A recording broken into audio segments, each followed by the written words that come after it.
Dans cette vidéo, je vais vous présenter l'exercice longueur d'un segment 2.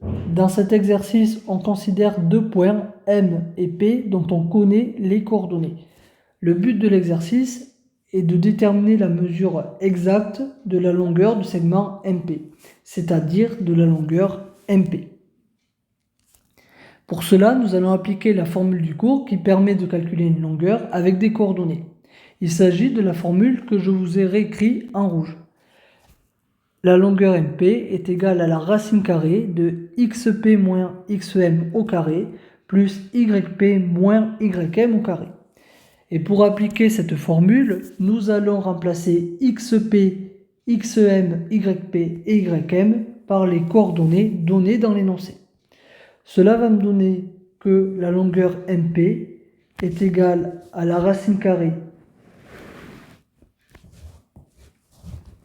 de, alors xp est égal à 6, moins xm est égal à moins 3, je n'oublie pas les parenthèses, plus yp qui est égal à 0, moins ym qui vaut moins 5, je n'oublie pas une nouvelle fois les parenthèses, et donc au carré.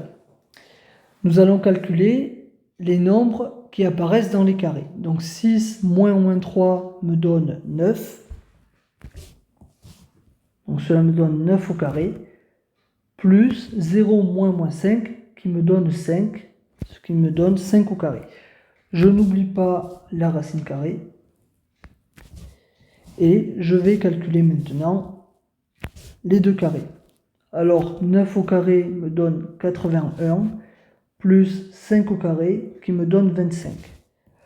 La longueur MP est donc égale à la racine carrée de 81 plus 25, c'est-à-dire la racine carrée de 106.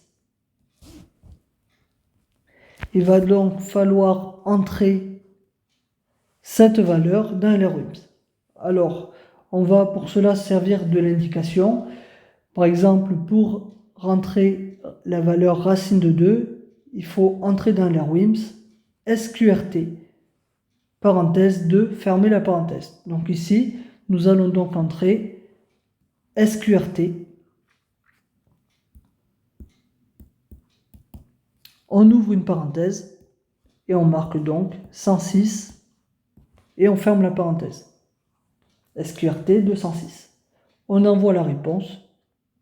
Et donc ici, bonne réponse.